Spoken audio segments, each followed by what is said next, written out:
Hola, buenos días a todos. Volvemos con los diálogos épicos. Como sabéis, un diálogo muy distendido para acercar temas de importancia para la sociedad relacionados con la ciencia.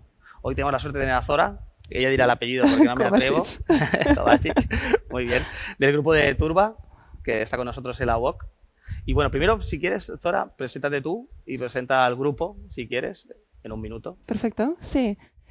Sí, yo soy investigadora Ramón y Cajal de la UOC, de la Universitat Oberta de Cataluña, y, y soy parte del grupo de investigación Turba, que se ocupa sobre todo de transformación urbana y cambio global, toca mucho temas ambientales y temas urbanos, evidentemente. Y bueno, sí, llevo 4 años ahí en la UOC y muy contenta. Muy bien. Hoy nos hablará Zora de un tema que a mí especialmente me ha gustado mucho, porque va muy relacionado con lo que solemos intentar hacer aquí en la Fundación Épica y es cómo tratar problemas complejos, ¿no? Y he descubierto, gracias a ti, un nuevo término que es la posciencia. ¿Nos puedes explicar un poco qué es la posciencia y algún ejemplo para que la gente entienda de qué vamos a hablar en estos próximos minutos? Sí, claro.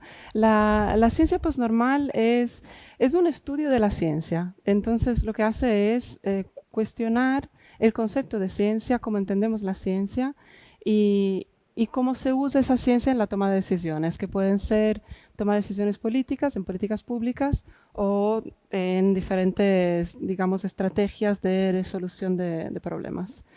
Y, y la ciencia postnormal hace una crítica a la ciencia normal, que es la ciencia de Kuhn, Thomas Kuhn, que es un filósofo de la ciencia, que él es un histórico de la ciencia, perdón.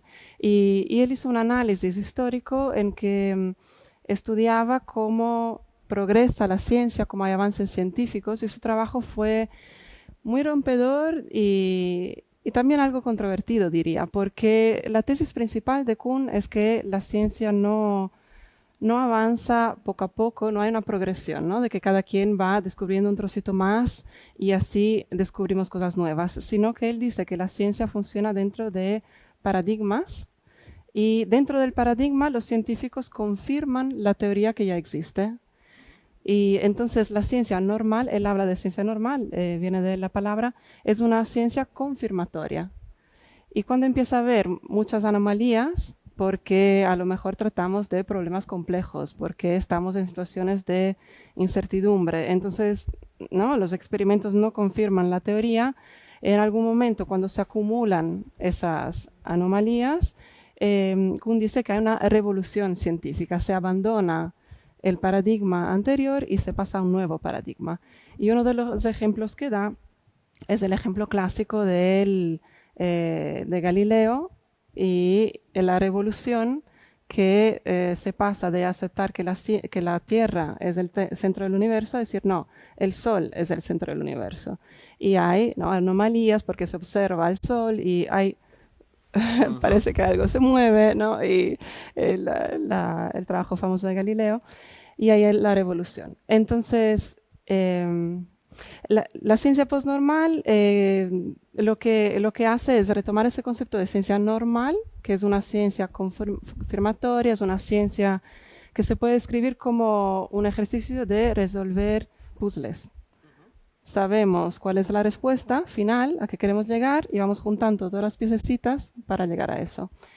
Y, y en cambio, ¿no? En muchos problemas complejos y de alta incertidumbre que vivimos, muchos relacionados a temas de medio ambiente, no sabemos cuál es la respuesta que tenemos que llegar.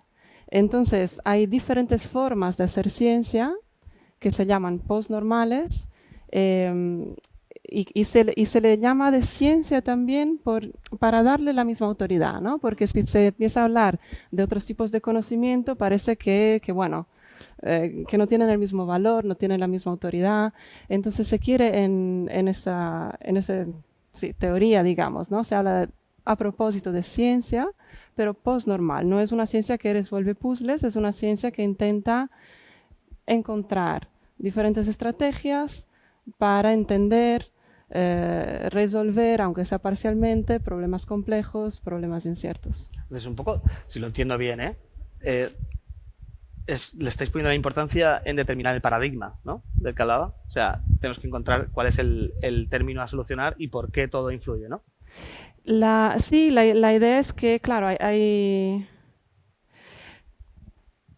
la cuestión la cuestión del paradigma es, sí, es parte de la conceptualización de Kuhn y en ciencia postnormal no se habla tanto de paradigma, pero mi interpretación para eso podría ser que en el paradigma tenemos las cosas bien establecidas. Entonces, si sabemos cuál es el problema, sabemos cuál es la solución. En cambio, ¿no? En situaciones postnormales que salen, ¿no? de esa normalidad de la ciencia, salimos del laboratorio. ¿No? Salimos de las condiciones controladas, de conocer todas las variables, de poder cambiar una a una para ver cómo responde el sistema a los cambios que inducimos y estamos fuera, estamos en la calle, en una situación más caótica, donde no conocemos todo, donde no controlamos todo y donde no somos un observador externo. Nosotros mismos participamos, ¿no? de los cambios, de la incertidumbre, de la volatilidad de los problemas. Claro, entiendo que una vez que sacas la ciencia fuera del laboratorio y depende de muchas más variables, todo se complica un poco más, ¿no? Claro. Que es primero, antes estábamos hablando fuera y has puesto un ejemplo muy interesante sobre una ciudad americana. ¿Lo puedes explicar para que entendamos? Sí, claro. Entonces sí, esa teorización de la ciencia postnormal se inspira en algunos casos emblemáticos y uno de ellos es ese caso que se conoce como Love Canal, que es un caso, sí, de una ciudad de Estados Unidos, del estado de Nueva York, la ciudad de Niagara Falls, donde en un dato momento, ¿no? había una industria química que en un dato momento cierra y venden el terreno donde estaba la fábrica y ahí se construye una escuela y pasa a ser como una zona residencial. Y unos años después resulta que los niños empiezan a enfermarse, empieza a haber casos de leucemia y investigando se ve que en ese terreno esa fábrica también dejaba sus desechos. Entonces es un suelo muy contaminado por elementos tóxicos de varios tipos. Entonces en ese momento el Estado de Nueva York interviene y envían sus científicos, sus expertos, a estudiar lo que está pasando para poder solucionar el problema. Y estudian el terreno, ven que están contaminados y entonces la solución que dan es, obviamente, cerrar la escuela y en un radio alrededor, ¿no? de ese terreno también desalojan a los habitantes, les compensan, les ayudan a moverse y determinan como un área contaminada y a una distancia de seguridad de esa área se supone que la gente ya está bien y no se enferma. Entonces solucionan el problema de esa manera con sus modelos y su información científica. Y el problema es que los habitantes siguen y los niños siguen enfermándose. Y entonces la solución, ¿no? que reciben los vecinos no les va bien y toman ellos la cuestión en sus propias manos y empiezan a ver quién se está enfermando, dónde, hacen un mapa y ven que la gente que vive cerca del canal se enferma más. Y ahí ven que, claro, que esos contaminantes químicos no se habían quedado en el suelo, sino que habían percolado a las vías de agua y por eso se transmiten y el bloquear esa zona no es suficiente.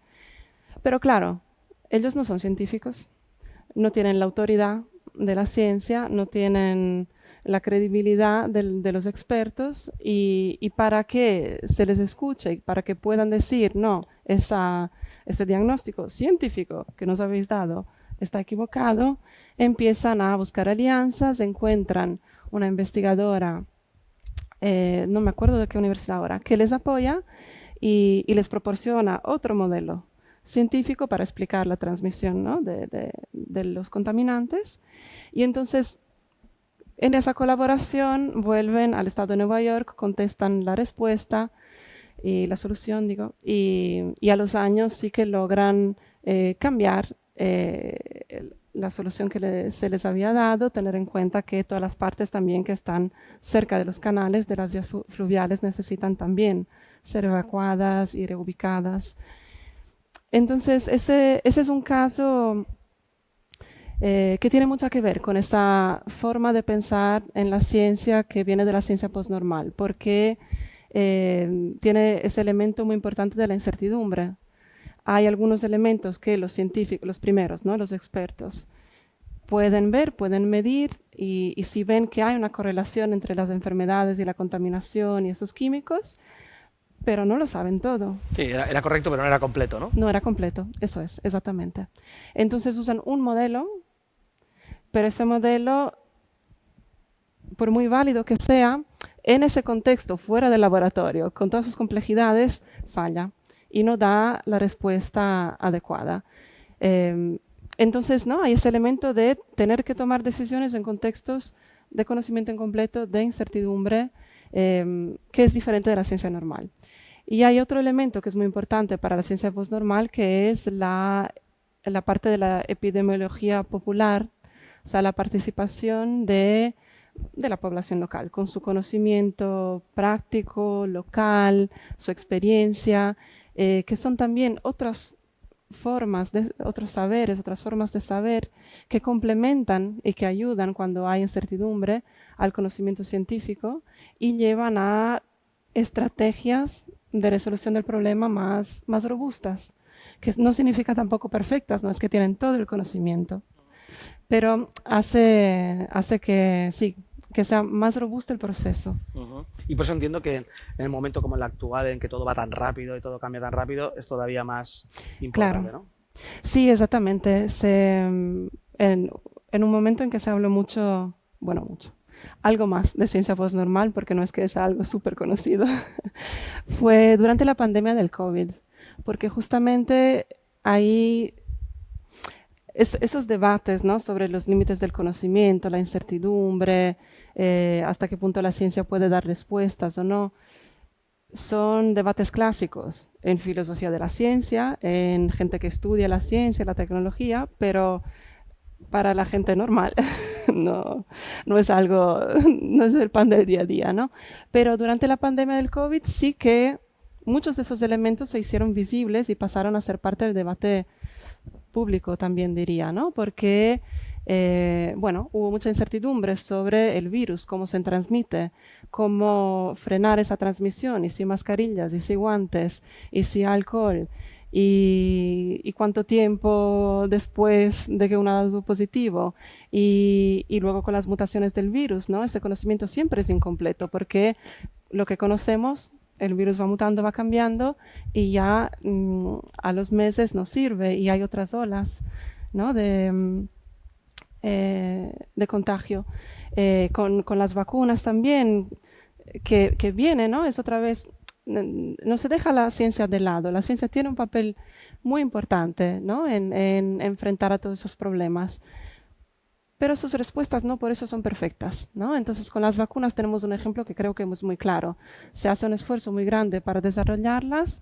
Han sido un punto de inflexión para controlar, ¿no? los contagios, pero también con muchas incertidumbres, con muchas dudas, con algunos problemas, con algunos efectos secundarios. Y es en esa situación muy posnormal donde, claro, ¿qué hacemos? ¿Seguimos hablando de la ciencia como hacíamos antes? ¿La ciencia normal, la ciencia que tiene la verdad, que tiene todas las respuestas? ¿O es una ciencia que es un tipo? Hablaba antes, ¿no? De tipos de diferentes formas de saber. Es una forma de saber muy importante, que tiene unas características, ¿no? diferentes de otros saberes, con un papel fundamental, pero no lo es todo. Sí, pero nosotros, por ejemplo, aquí trabajamos mucho con científicos, ¿eh? Y por supuesto, que por lo que entiendo, es un complemento al conocimiento científico, que está claro que en muchos casos es la base, sobre todo para los temas que no tienen una única solución. Claro. Porque yo, hablando mucho con científicos aquí, hablamos mucho con científicos de todo tipo, ¿no?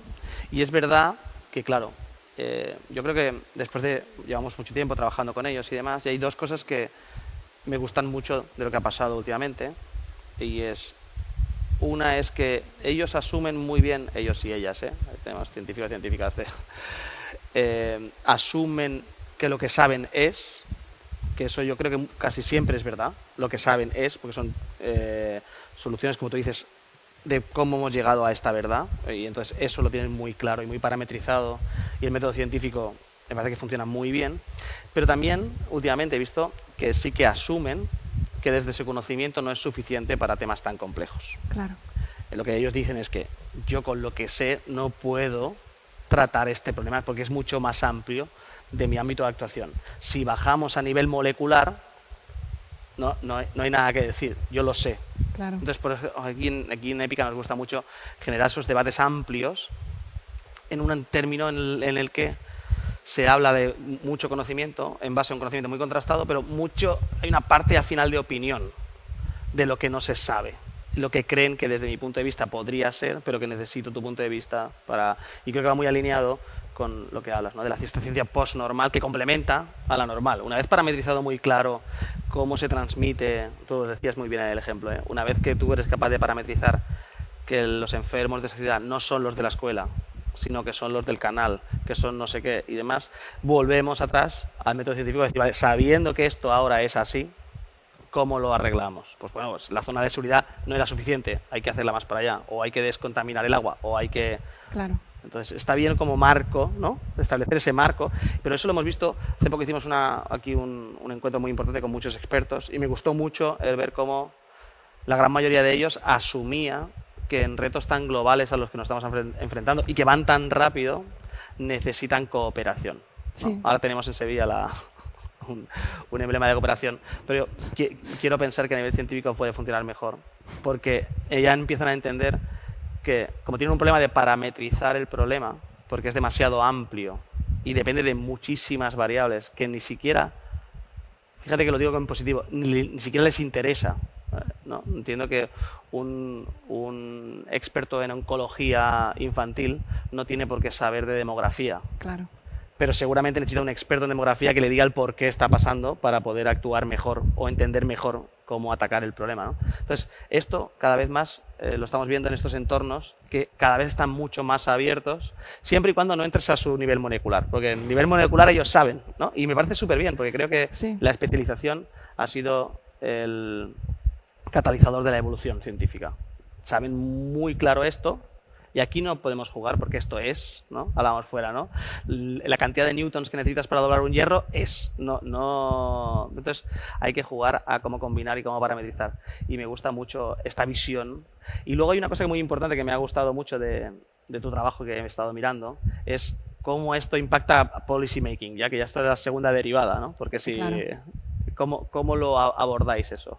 Sí, exactamente. Entonces, el empezar a cuestionar un poco, ¿no? ¿Qué es la ciencia?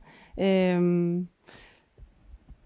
implicaciones porque esa asociación de la ciencia con la verdad y con la respuesta única es algo que se usa mucho a nivel discursivo, al menos, cuando se piensa en la relación entre la ciencia y las políticas públicas.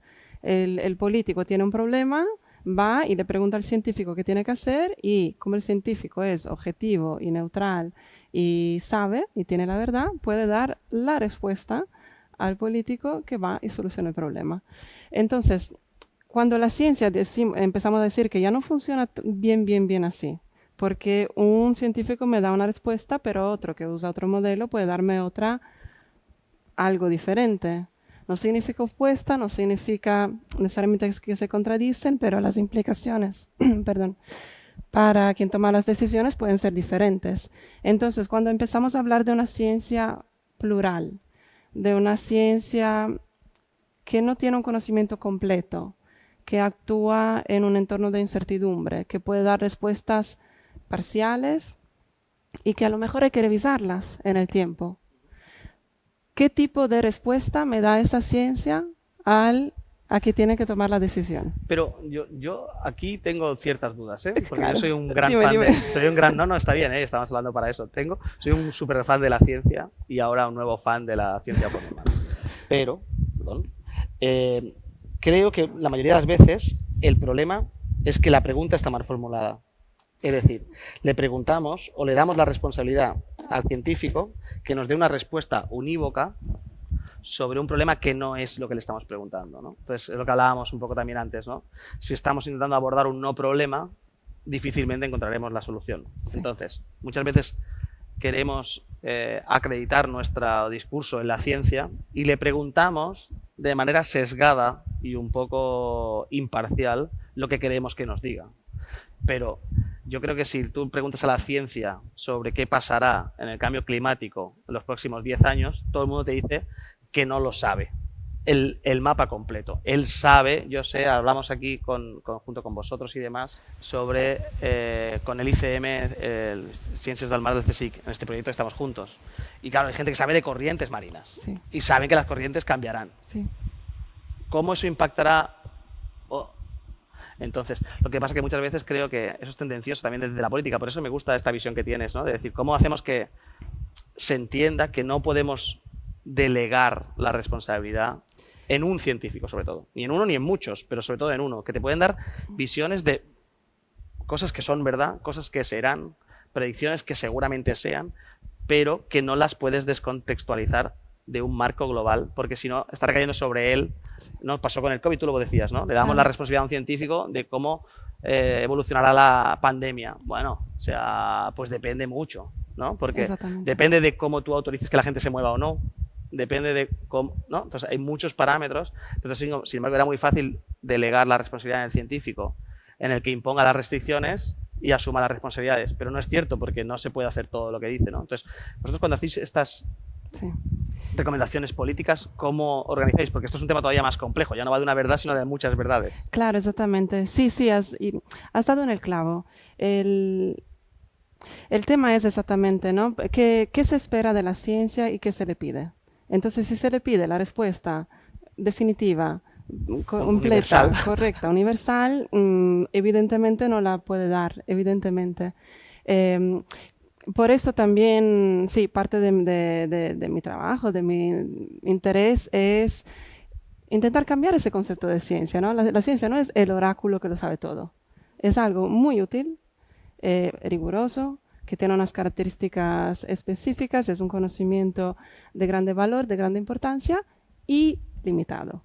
Entonces, ¿qué le pedimos a la ciencia? ¿Cómo se lo pedimos? ¿No? Y ahí está la clave. Y también mencionaste otro tema clave, que es el de la responsabilidad. ¿Por qué el político sí puede? El político inventado, no estoy hablando de nadie, ¿no? No, y lo digo porque hay mucha gente como muy... El político y nosotros, yo a veces digo, porque me lo ha dicho... No, evidentemente, no, y yo trabajo mucho con la Comisión Europea y hay gente que con muchas buenas intenciones y que intenta hacerlo bien. Y no siempre lo logran, ¿no? Pero ¿por qué se busca la respuesta en la ciencia? Porque nos enfrentamos a problemas muy difíciles. Y a veces la decisión que uno toma puede tener un impacto muy grande, ¿no? En algunas poblaciones, en algunos ecosistemas, ¿no? Vivimos también en una sociedad muy desigual, con todos sus problemas. Entonces, cuando hablamos de transición energética, por decir algo, no hablamos de algo que es puramente técnico. Hablamos de que también hay que adaptar la infraestructura y eso puede impactar los hábitos, y impactar los hábitos de los ricos no es lo mismo que de los que no tienen tantos medios. Entonces, no, todas esas decisiones tienen impactos sociales, políticos muy profundos y por eso son tan difíciles de tomar. Entonces, la tendencia es decir, bueno, si logramos reducir ese problema complejo a un problema técnico y científico, parte del problema se lo paso al científico, que me dice lo correcto y lo equivocado, y ahí me ayuda a gestionar esta responsabilidad que es tan difícil de gestionar, ¿no? Y por eso, aunque sepamos, ¿no?, que la ciencia tiene sus límites, se sigue hablando de políticas. La Comisión Europea habla mucho de evidence-based policy, política basada en la evidencia científica, que es una frase muy bonita y que refleja muy poco la práctica de la misma Comisión, por muchas razones. Entonces sí, ese es otro tema que me interesa mucho y lo que yo he hecho en algunas oportunidades que he tenido de colaborar con la comisión es sobre todo aclarar, poner sobre la mesa, intentar explicitar mucho que estamos lidiando con problemas complejos y que no hay una única solución y que las soluciones pueden ser equivocadas y entonces la forma de tomar decisiones y de usar la información científica tiene que ser diferente, tiene que ser más, un poco más experimental quizás. Intentamos, hacemos con la mejor información que tenemos en ese momento y luego habrá que adaptar y volver a evaluar y a lo mejor nos equivocamos. Sí, sí. Sí, claro, pero poner un framework, ¿no? De dónde estamos. Eso es. Eso es lo que digo, que a veces creo que y discursos como el tuyo o incluso como el nuestro, que van alineados en cierto modo, es decir, si somos capaces de reducir la incertidumbre, que no eliminarla, ¿no? Igual tenemos más opciones, pero es muy atrevido, ¿no? Decirle a alguien muy experto en una temática que reduzca la incertidumbre de un problema global. Claro. No tiene, o sea, no es justo. Entonces entiendo que este tipo de discursos, más que verse como algo en contra de la ciencia, es todo lo contrario, ¿no? Es como un complemento, ¿no? Exactamente. Nosotros hemos hecho un gran esfuerzo desde otro punto de vista, pero que me gusta estar alineado en eso, ¿no? En cómo unir diferentes científicos y una visión que tenemos aquí en esta casa y es de cara a seguir teniendo la ventaja de la especialización, es sacarlos para diseñar, definir, contextualizar el problema y luego dejarlos que vuelvan, ¿no? Que eso es muy de ingeniero. Yo soy ingeniero en telecos, ¿no? Y ya gusta mucho, ¿no? Entonces, los ingenieros solucionamos problemas pequeños, ¿no? Sí. En cajitas. Hacemos un diagrama de cajitas y cada uno coge su cajita y una de las cosas más complejas, ¿no? Cuando estás programando una inteligencia artificial, bueno, es definir esas cajitas. Más que hacerlas. O sea, es definir cuál es el framework, ¿no? El arquitecto de sistemas. Es más complejo que luego programarlo, que también. Pero entonces luego en esos entornos sí que se busca el volver a la ciencia para decir, vale, ahora que hemos determinado esto, tú que eres el experto en mareas, ¿no? Para volver al ejemplo de antes, claro.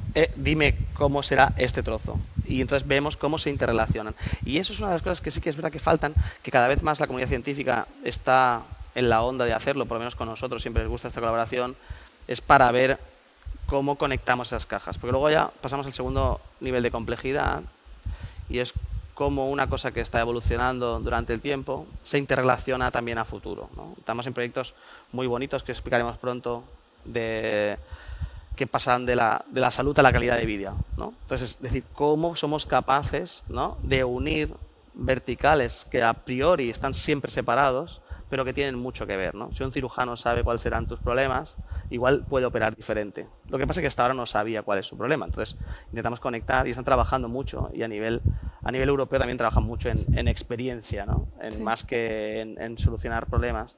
Pero creo que esto tiene que tender a ayudar a la ciencia. A decir, vamos a juntar mucho conocimiento para darle las herramientas a lo que la ciencia sabe hacer muy bien, ¿eh? Que es, una vez el problema muy conocido, cómo lo hacemos, eso está muy bien. Y me gusta, pero me sigue pareciendo fascinante el cómo esto se transmite. Hablábamos fuera, sé que la FECID, que nos ayuda con este proyecto también, ha hecho la Oficina de Periodismo Científico, ¿no? Sí.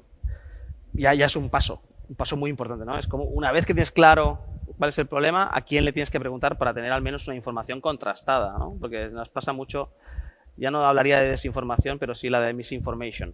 Sí. Que es casi peor. El no saber todo es casi peor que te informe. ¿Cómo lo hacéis vosotros para llegar a ese político? Si ya desde la ciencia es difícil, ¿cómo desde esta ciencia postnormal que dice, cuidado que esto ya más complejo, cómo lo hacéis a la práctica?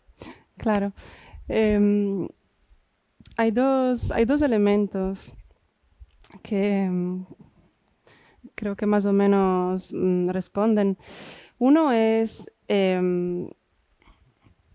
ahora describías muy bien, ¿no? El preguntar a la ciencia lo que la ciencia puede contestar, ¿no? Entonces, eso yo lo pondría en un contexto de diálogo, ¿no? En el que se tiende mucho por diferentes razones a querer separar el mundo de la ciencia y el mundo de las políticas, ¿no? Como si fueran silos.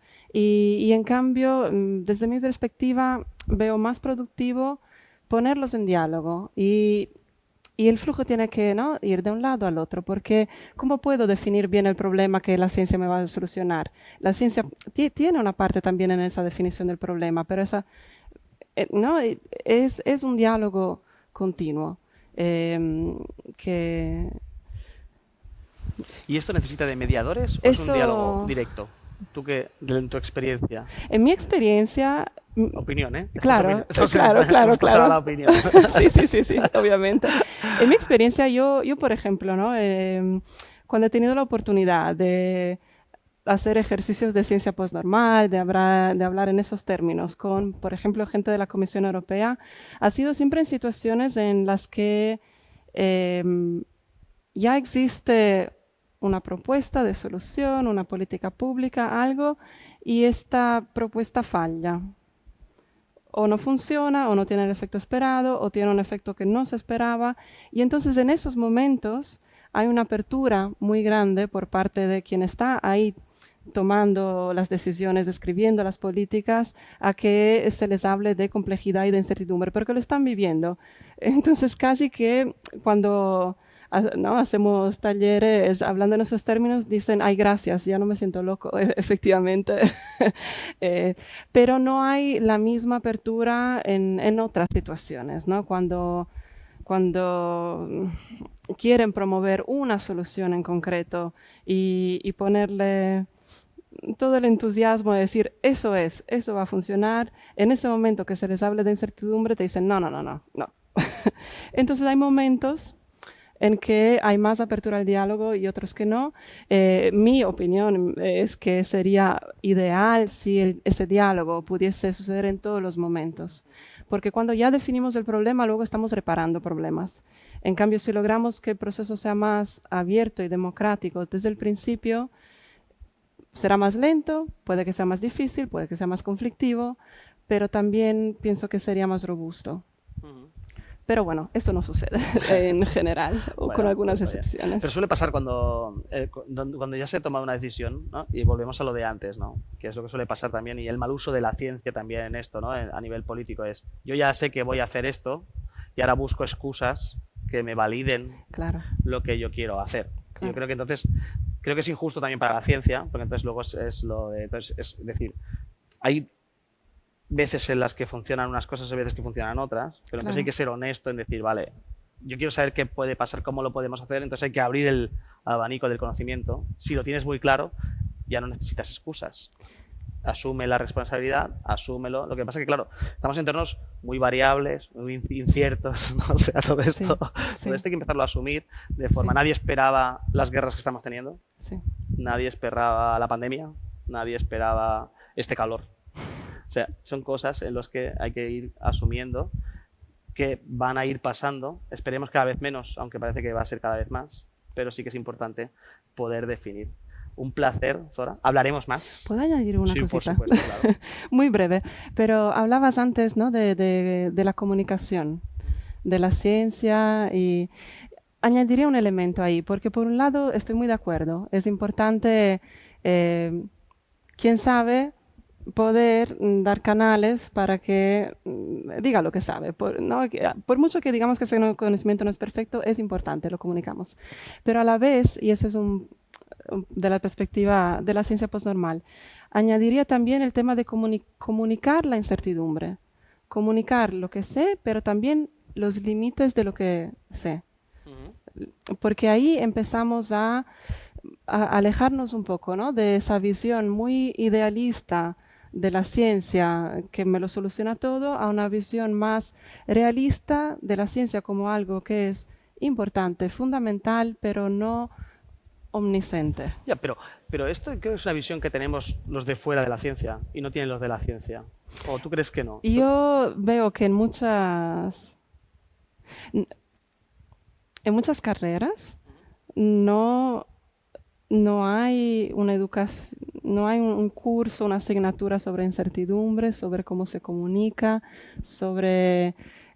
puede haber a veces para temas de estadística, sí, se habla de la variación estándar, vale, pero en términos muy acotados y, y yo pienso que podría haber mucho más esfuerzo para comunicar de manera más amplia si la ciencia se va a usar en decisiones públicas que nos afectan a todos, de comunicar mejor qué significa usar esa información científica y dónde me va a llevar y dónde hay cosas que no sabemos. Sí, pero yo lo que digo es que estoy 100% de acuerdo con esto, que creo que el científico eso lo sabe y lo dice. Porque, por ejemplo, nosotros que tenemos muy buena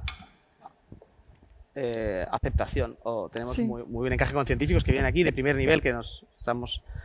Y les gusta, por ejemplo, espacios como este, porque dice que aquí pueden decir lo que piensan y no lo que saben.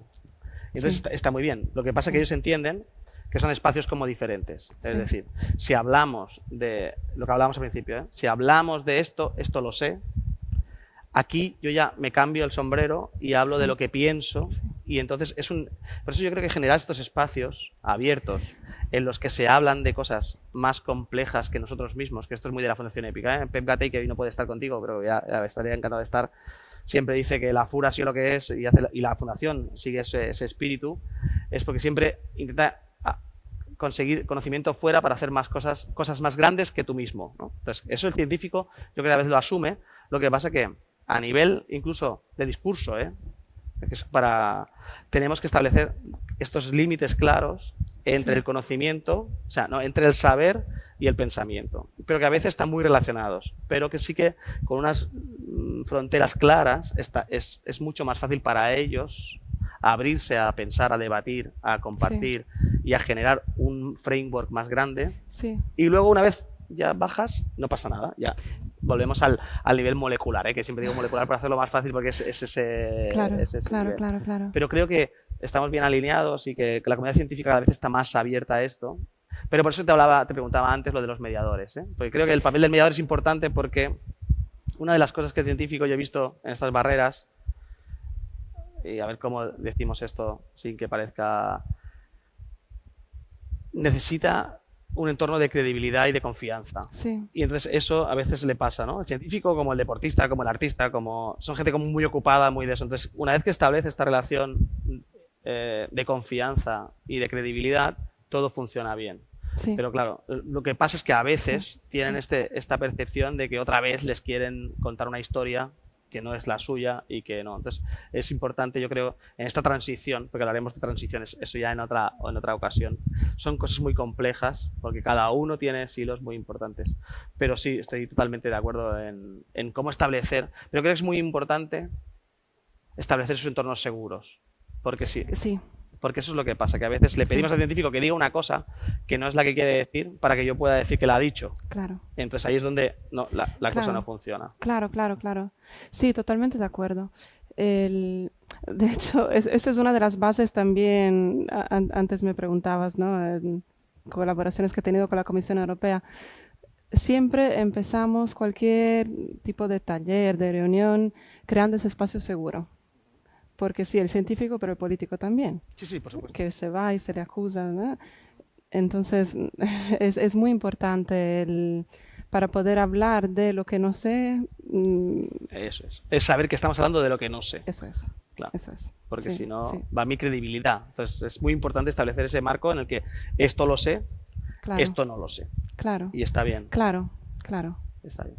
Pastora, muchas gracias. Un placer y nos vemos pronto. Espero que os haya gustado y nos veremos en otras. Gracias, Marina, Ramón. Un abrazo. Gracias.